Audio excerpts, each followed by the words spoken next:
Hello, gentlemen. How are you? Oh man, it's good to see you guys today. Another week, Up in the another attic. Friday. What a lovely day. We release these on Wednesday, though, right? It's Yeah. another Wednesday. Man, it's crazy hot in Tennessee right now. It is, but it's 72 outside, but then Yeah, it gets up to 93. And I think then the never- effective nothing goes down. heat was like what 105 or what they say. Yeah. Yeah, it's hot. I call it scorcher. toasty. It's toasty. I way prefer this to cold weather. Yeah, so me it too. doesn't matter. Yeah. Yeah. I had Yeah. somebody ask me, "Would you rather have from Michigan? Would you rather have the ice and snow or the heat?" I said the heat. Yeah, same. Yeah. It's only for a couple weeks, 2 or 3 weeks typically, anyways, in the summer. So At least you can do stuff. You don't have to shovel the heat. I know. That's a good point. You know, It's a big Shovel the heat. It's very annoying to shovel snow. So what are we talking about today? Brad? Ken? Yes. Hey, one of the things that I don't think we've discussed is this idea where, let's say you're dancing with a new potential client and, they. Is this like a slow dance or like a mamba? Yeah, whatever floats your boat, dance, I guess. But let's just say that, they like what they've seen from your agency, but you may have not had any past clients or done a lot of work specifically within their industry or their niche of their industry. We all know that there's a lot of different sub niches and industries that are unique by themselves. And then they're, you're working with them and they're asking you for a lot more information. One of the things they ask you is, well, can you give me a case study of something you did within my industry, within my niche? And you really don't have something that you can offer them specifically. What do you do? How do you get potential clients to trust that you understand their industry and you understand their issues and you've solved issues in the past similar to theirs without having a direct, past client that was exactly like them? And so I like to unpack that So a how little do bit, you see what prove you guys. trust Yes. when you, at least in the client's mind, don't have the relevant experience they may be looking for? Yes. And we were talking earlier, like it's not necessarily that you don't have the right experience, because you probably shouldn't be doing something if you don't feel confident. But if you feel confident in it, it's just like a lot of times clients are checking boxes, right? Yeah. How do you create that? Or that sounds super shady. You're not like creating it out of thin air, but how do you check that box without maybe having Another way of saying this is, how do you break into new verticals? Yeah. How do you break in and how do you get, new Build clients trust that you have in certain verticals that you haven't played in all that much, or more where they would see an alignment? It's always funny because in the past, it's like I've seen new customers, they hire you because you've worked with one of their competitors in the past, but you no longer work with them and they don't want you to work with them. So they want exclusivity. Like they don't want you to work with that. But since you did work for, a past competitor or somebody that they respected in their industry, then they seem to have more of a trust that you understand their business. And I think that's, when it comes down to it, I think it's understanding their business and understanding the challenges, the profit centers of their business, as well as I think it's really understanding where their business is going and the trends as well. So you have to be able to speak their vernacular, I think, and their language within their industry, and to fully and really understand their industry. It doesn't mean you have to have had a ton of work in the past in that industry, but you need to understand some of the core things that make their industry unique. And that's fairly easy to do. Yeah. If you have any business experience at all. I would say, to answer your question, and I know we want to unpack this for the next X amount of time, but first of all, is always be honest and just say up front. I think it's wise to not try to say, oh yeah, we worked in healthcare before, because if you haven't really, I think there's a greater respect to say, well, we haven't done this exactly in the past. However, because of the wide range of clients we do have experience and understanding that we can bring to the table, and I think you'll benefit from. But then you go into what you just said, is like, do your homework in advance and start speaking their language and say, I know that you need this, this, and this, and this, and this is important to you in your industry. And first of all, that's gonna give them the trust that, he knows the acronyms and the buzzwords and what's important to me. And then attach it to your past experience and say, for example, we had this client where we did provide this, this, and this. We had this client where we did this, and we did this in this industry. And I know those things are important in your industry as well. So I always try to be honest, say, we haven't. And then say, but we're unique. And we've talked about this before in past episodes, is that, the advantage of an agency that kind of works in multiple, like we all do, multiple industries, is there's a wealth of information and a benefit that a client gets that they don't get from an agency that just focuses on one industry.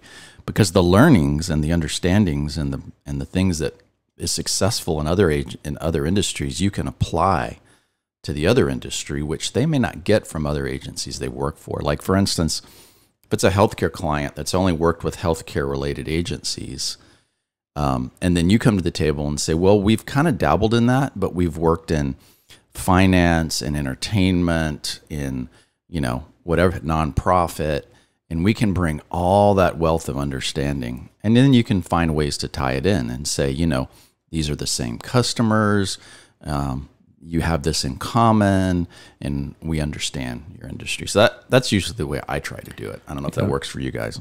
No, I mean, I was going to say some similar things, like, I think agencies in general, maybe less now, more historically, are known for being kind of like dog and pony show, a little kind of full of it. And we all know that. Like, we go to anyone's website and they've got a ton of case studies, and they may or may not be exaggerated, but they're all geared and saying a certain thing about how you did an awesome job, which you should do, right? But like, in doing that, it's hard to stand out.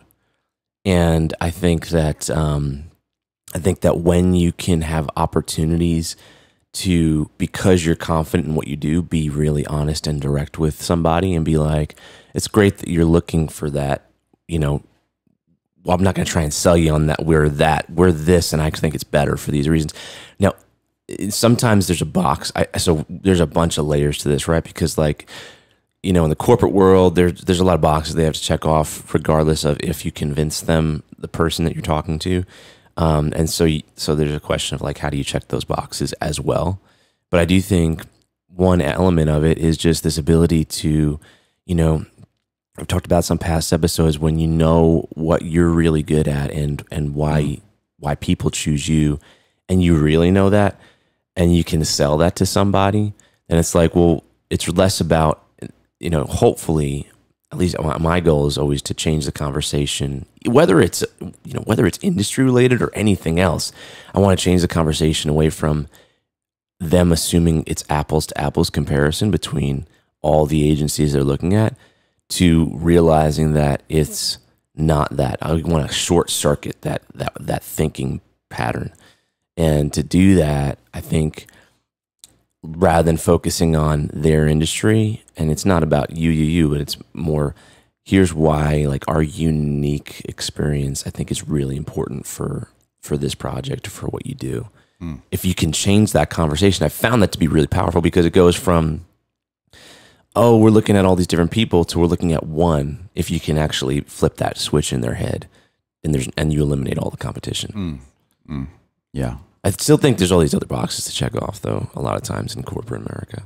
And that's where this is coming from, would you say, Brad? Like, oh, we need to, I need to present like 5 case studies, and you have to have worked with one of our competitors and all these things. Well, I think it's just a matter of like having a lot of depths of case studies when they're asking for case studies that really directly give them trust. Right.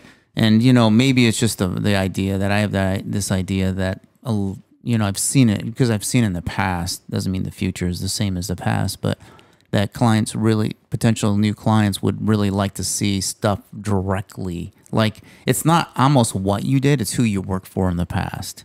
And oh, by the way, I want to see a little bit of what you did, but it's really about the trust of these people hired you in the past that I respect, and they're in my industry. Therefore, it's already qualified in you that Right. you know. And I think that's the challenge. Is maybe it's just self-confidence, of that. And sometimes you're reaching out a little bit. We said this earlier when we started the podcast that, if you're looking to go into a new area, a new industry, a new vertical, how do you do that if you have no background? How do you convince new clients in that vertical to hire you so that you can actually have a track record in that industry? Yeah. How do you get in these industries and broaden your offerings? And I think that's always challenging too. Like, how do you earn that trust? And I think there's certain people that are really good at it. Like, there's certain sales folks within agencies who are just really good at connecting and offering and just getting someone to trust them based on other things that they've done. Yeah, a good development / salesperson is invaluable in situations like this because it's really, I hate to say it's all in how it's presented, but it really is. Yes. It's we come with years and decades of experience combined in an agency amongst your team and working in many different industries. If you can isolate down like what's most important to that person, I'm using an example of healthcare. It could be anything, but they would say, well, do you have any healthcare experience? And then you can talk to them and find out like really what are they getting at? Is it patient acquisition? Is it sales? Is it an e-com? If you could really nail it down, because they're in their world and all they know is their world. So they have their own terms, their own acronyms for things that if you can kind of get past that and say, okay, what you're talking about is this, this, and this. Let me show you where we've done that in other clients.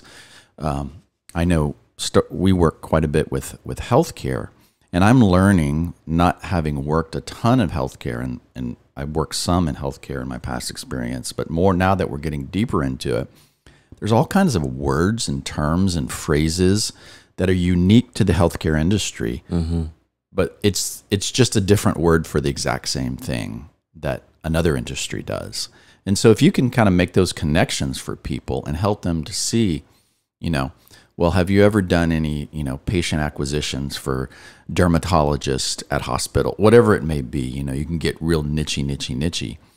And then you go, okay, so what you're talking about is direct to consumer lead generation based on demographics. Let me show you where we've done that in other industries. So that kind of stuff. And I think that's I think a lot of customers, they don't think of that we do this for any industry. Like as an agency, to us, it's all the same. Right. It's looking at a human being who has emotions, right? And being empathetic, and then trying to figure out who is our ideal customer and how do we get them as a lead and how do we speak to them and communicate and tell the story. I mean, it's all really the same stuff depending on it. That's not vertical or that's not industry based all the time. It's where they might be is maybe industry based at times. But it's one of those things. I'm always trying to get some good tips of how to do this. Our agency participates in a community of agencies that are that we've developed with about 5 other agencies around the country, for everything from Chicago to Detroit to LA, and we together all went and pitched a big nonprofit. It's probably the largest, if not almost the largest nonprofit in the country and almost the world. And we at first, they said, well, I don't think you're big enough to handle our account with 5 agencies together. Wow. We weren't big enough. And we actually proved them wrong. What is the agency that, or you don't have to say the name, but like who manages this account now? Yeah, well, it's not an account. It was a RFP that we're responding to. Okay, but who's running it right now? Somebody is. Well, right? One agency. Well, one giant. I'll tell you the rest of the story. We didn't get the account. Okay, but the main agency was out of Detroit that was really spearheading it, and the other agencies were really coming along to support. And anyways, they had their biggest need was really PR and risk management in PR, and we just did not have enough in our arsenal that showed how we specifically had done that before in the past. In fact, I don't think we saw that. It wasn't like it was highlighted that was like the priority thing. It was it was mentioned, but it wasn't. It was mentioned along with a lot of other things, and we addressed it. It's not that we addressed it, but we didn't show strong leadership case study in specifically how we got some big organization out of hot water. Yes, which is a hard thing. I mean, and so I wouldn't want that job. And most agencies don't have that. They don't have that PR side, anyways. Yeah, I mean, that's the hardest thing for a lot of agencies, to have a really good PR arm of their agency that is used to risk management. That's not happy proactive PR, but really, really risk management. Most of that happens internally with a corporation. It doesn't happen with your agency.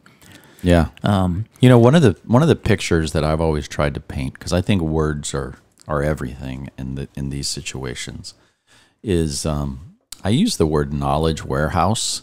And what I really try to convince the client is that you're getting access to a huge knowledge warehouse. And if you think of that visual of different niches of industries, you have cottage industries, and I try to kind of talk about that and say, there's different agencies that kind of focus, and I consider them cottage industries. So you've got, we do entertainment only, or we do realtors only, or we do healthcare only. But then I kind of juxtapose that against, but what you get with us is you get this huge knowledge warehouse of experience that we've worked with in all these other industries, that we're going to be able to apply that knowledge and that learning to your situation, whereas these others, if we were specific, we wouldn't have access to that. So that's one way that I've tried to kind of get them to rethink, maybe that could be to our advantage. Even though you may not have a specialty in this, the other agencies don't have access to all the other things you've done. So kind of weighing it that way versus...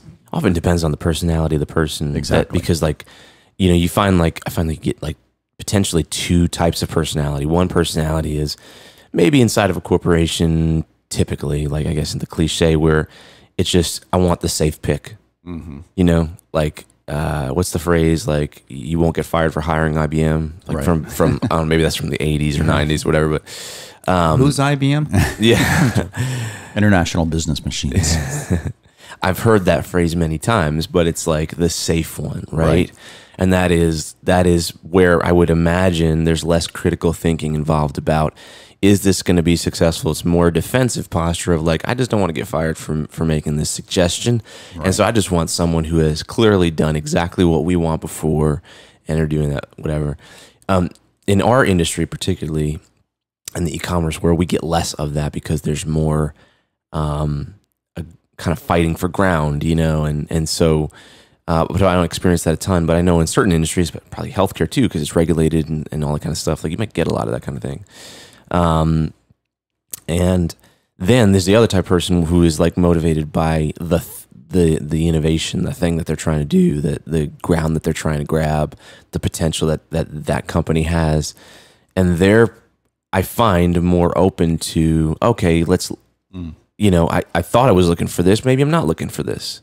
Maybe having expertise across these various industries that has never been applied to my vertical is actually a really good thing. That's typically our strategy, because that's kind of, we specialize in, we've talked about specialization before and some of the value of it. We specialize in sort of a not an industry niche, but like in a sales niche, like it's e-commerce, right? So, a lot of the methods that are for success are the same, but the industries are very different, and what you're selling is very different. But having the experience across industries is insanely valuable in our world, because we know, like, oh wow, like, when you go from, let's say, and I'm just going to pick these, like from automotive to technology, the tech industry is like on the cutting edge of like what everything's doing. The auto industry is probably not, as far as marketing and sales. And so when you can bring, some of that, like, oh wow, well, we've tried these things over here, over to the industry, and maybe that's a little bit behind the curve. There's a lot of potentially quick wins and low hanging fruit and that kind of thing. And that strategy, but I feel like you have to be a master translator to do this kind of thing. Like you have to. That's why I'm saying a development, a salesperson. Yeah, we'll be able to put together the right mix of case studies and experiences to really scratch the itch of the person that's looking or inquiring. Yeah. So I think it's all communication. I mean, it's 100%. I think for us on this side of the table, it's all the same. I mean, anybody with a few years of experience in multiple verticals can figure out how to be successful in any other vertical pretty quickly, because it is just understanding psychology, humans, marketing, good creative, all of the things that we do, but it's about how you communicate that. And to I the think person. You kind of nailed it on the head is this idea that, yeah, we understand your industry. We may not have a huge track record in it, but we understand the nuts and bolts of your industry, and it's a value for us to know other industries, because there are some best practices and things that we can introduce into your advertising, into your marketing, that we feel actually will enhance your marketing within your industry and things. It's funny because you go into certain industries and everything kind of feels the same. Like, for instance, people go, well, it's business to business. Business to business marketing should feel different. I'm like, I don't understand that concept, to be honest with you. I've been in marketing since I was 17. Exactly. It's still dealing with human beings. You still have to address a human being. Why would you address a human being differently if you're marketing to consumer versus business to business? I fought with, and maybe you saw some of this too, and it's changing in the last couple of years, but I fought with probably for 15 years.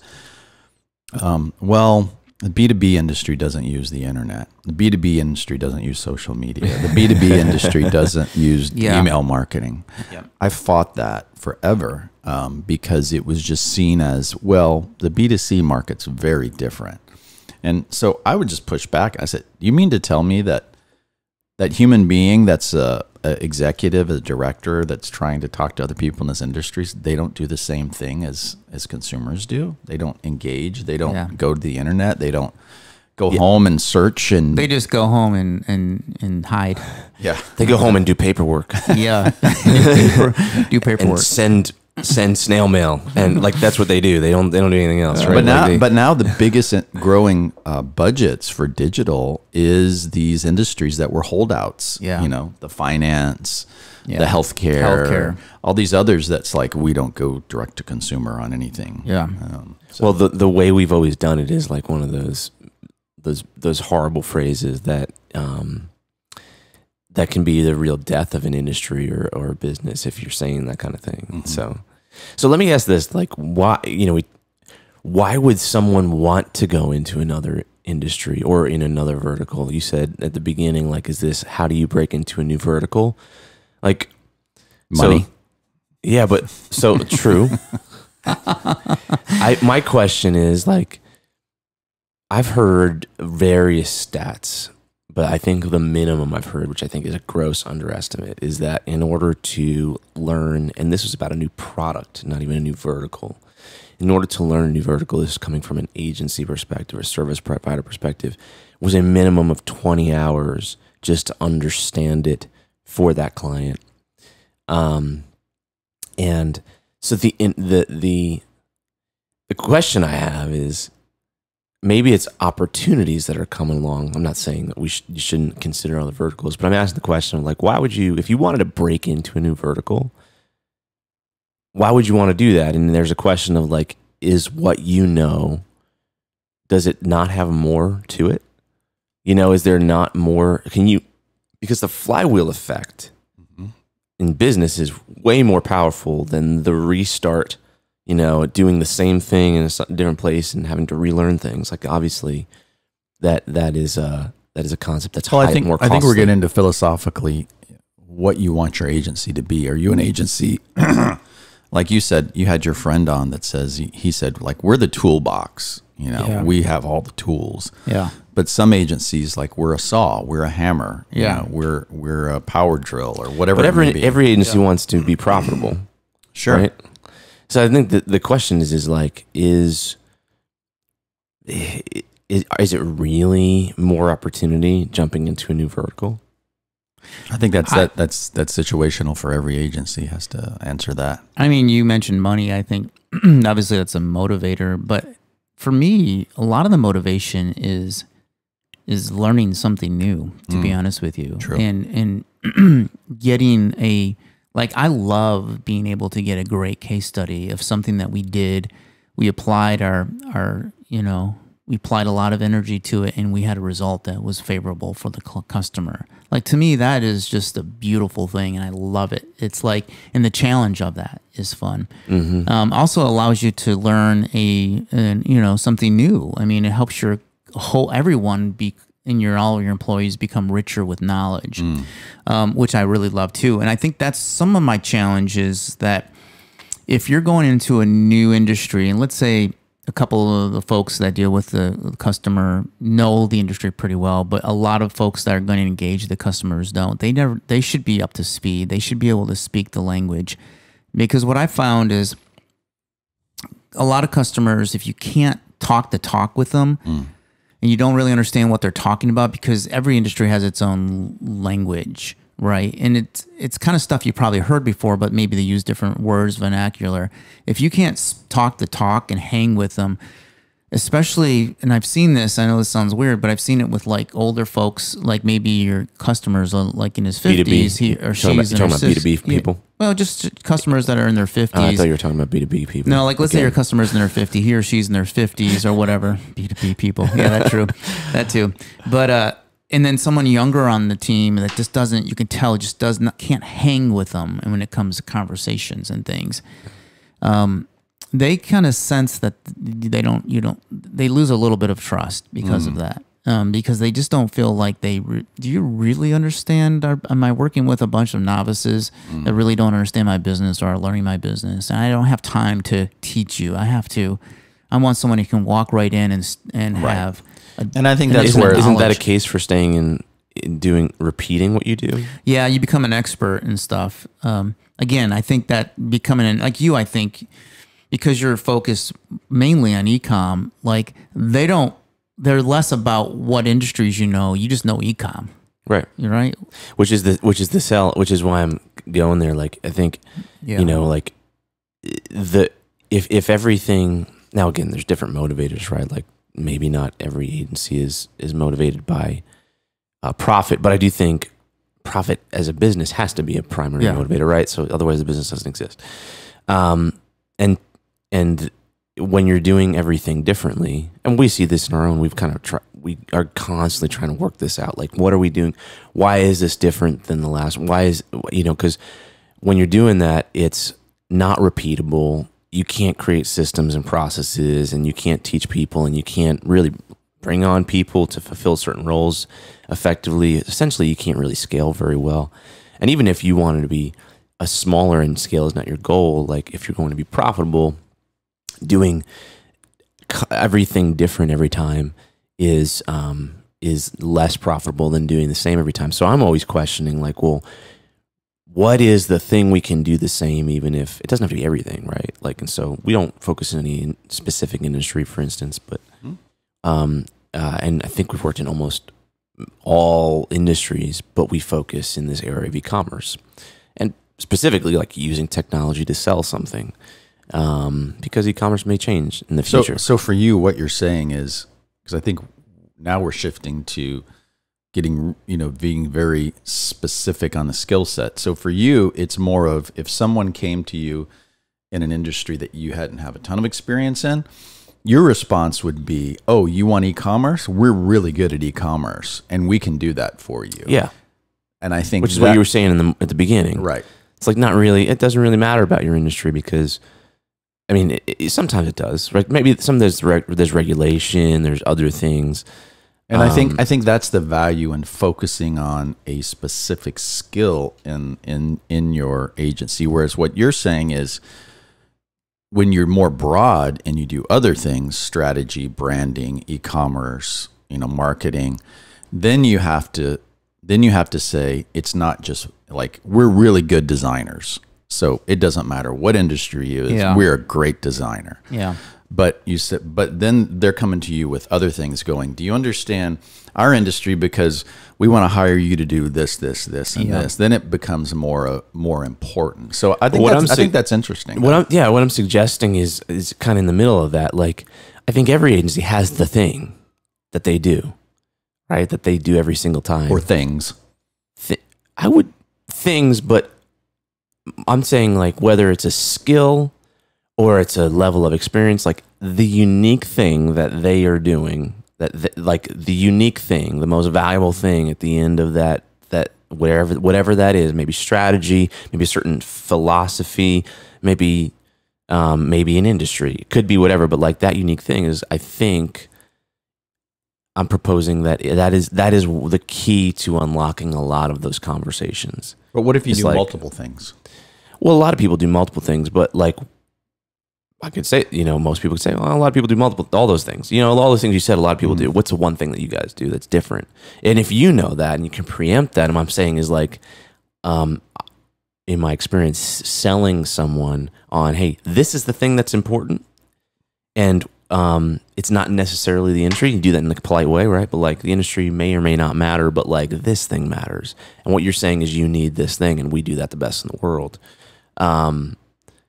That I think, in my experience, is part of the key of unlocking, I guess maybe changing the conversation away from what the client or prospect thinks the determining factor is, like, oh, you need to be in our industry. And really focusing on what you're good at and what you can bring to them. And it eliminates your competition. Yeah, that's good. And then I'm asking, like, when it comes to different verticals, like, applying that thing to different verticals is, I know this is my opinion or my experience, but like is a really smart business approach versus just saying when you just jump into a new vertical, a lot of times you're just creating more different things, right? And you're doing that thing in the vertical, but like if you can't create systems and processes around it, I found that it can be more expensive and maybe not worth the time to do. But you guys can challenge me on that. You can completely challenge me on that. Yeah, another thing that a lot of agencies do is they do create this kind of proprietary process. And I think sometimes that is also uniquely helpful, so allows a potential customer to understand your methodology and your process, that you have a process that is going to work for them. And that sometimes can also help, like, hey, by the way, here's our process. Here's what we do. Here's what the first thing we would do for you. Here's the second thing we would do. And then they can see, oh, there's a process that is unique, and this is something I haven't seen before, and it seems to work with other industries that they've done, and it's not real industry specific. It's just a For instance, process. At 5x5, we're a Story Brand certified agency, which Story Brand is just a methodology that Donald Miller and his company, created, and it's real simple. It's not anything new to the advertising agency, but he branded it and created a book and a whole business around it. So anytime, businesses get wind of it and they're like, oh, this is great, I read the book, and then they start saying, like, how can I institute that into? So that's an example of what you're saying. We get a lot of referrals from that because people are looking for a Story Brand certified agency that can work that methodology. And that's just one thing. Yeah. But I think that's a good example of maybe even, like Ken said, is like getting really good at like what makes you unique. And that could be a process or a methodology that separates you from from your competitors. And I think that's a smart as well. That you could, like when you're talking to someone, they said, "Have you ever done that?" Well, no, but here's where we're unique, and this is a process that we have found works well in your industry, from what we understand. Yeah. Yeah, you know, there's no way to fully figure this thing out. It's always the challenge of a prospect of really trying to get into their head with very little knowledge and background a lot of times. And so a lot of times it's just personality. You know, there's something that gels personality. I mean, you have a conversation with a new prospect and you're talking about your kids and there's some type of an alignment that, you know, you guys are on the same page, or maybe you're the same age as the person, so you have more of a connection with them or interest. And sometimes that alone can get you over amazing hurdles of just trust, right? And it's just even the tone of your voice, you know, or personality. A lot of times these new, you know, a lot of times we're prospecting now on Zoom calls and or even phone calls initially, and you know, you're not even with the person face to face. You know, they say 80% of communication is body language, so you don't even have that part that you can really share. Yeah.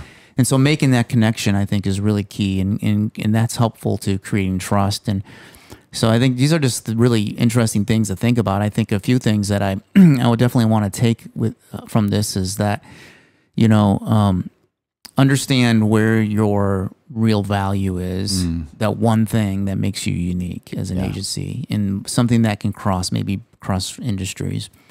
Have a good process too that you can explain to a prospect that sounds reasonable and easy for them as a step by step. This is our method. This is how we get to the end result that you're looking for, and so it's really clear to them how it's going to all work out. And then from there, try to do your best to try to align case studies and other things you've done in the past to listen. Just listen really well. Like I was talking about this prospect that we all pitched with other agencies. I don't think we were listening as well, because I think we would have addressed that harder, the thing that didn't get us the account. I think we would have addressed. I think we could do it. I just think that we didn't address it well. I have one other tip. Yeah, go ahead. One thing that I've done in the past and we do now is don't be afraid to hire somebody that's an expert in that niche. Yeah. And we call them experts in residence, right? So it could be like a healthcare expert or a, you know, an e-commerce expert in residence. Somebody that has a lot of that and actually knows people in the industry. A SME. Yeah. So subject matter expert. Yeah, exactly. Hire that person and then bring them on the pitch or on the call and say, you know, that's an area that we're breaking into now, and I want to introduce you to, you know, he's our whatever expert. And then all of a sudden that trust level goes way up, because then they start going, oh, you know, so-and-so, yeah, I worked with him back in so-and-so. Then they start talking jargon and they start doing this. That's worth like bringing a consultant on for a month, you know, and reward them for, you know, whatever it is, a percentage of sales or their time, or picking their brain, educating your team about that niche, just a subject matter expert for sure. Yeah. That's a good idea. I like it. All right, guys, go get that new client, Brad. Next episode, we'll hear if you landed it or not. All right. You got to land the plane. Good luck. That's the hard part. Landing the plane. One last thing. Yes. Shout out to Calvin Noel, who's been on our program before from Come On Creative. Had that episode and that call with Oprah the other day. Yeah. So we'll have to get him back on the episode. Yeah, It's good to be in the company of Oprah. Calvin's a great friend of mine, and I've worked with Calvin. So Calvin, one of his heroes is Oprah Winfrey, and and he was able to not only meet Oprah, but had a great Zoom call with her, and she applauded him for a few things that he did, and I think they might do something in the future together. We'll see. Awesome. Yeah, that's huge. All right. Awesome. Sounds good, guys. Until next time. All right. Bye. Okay, bye-bye.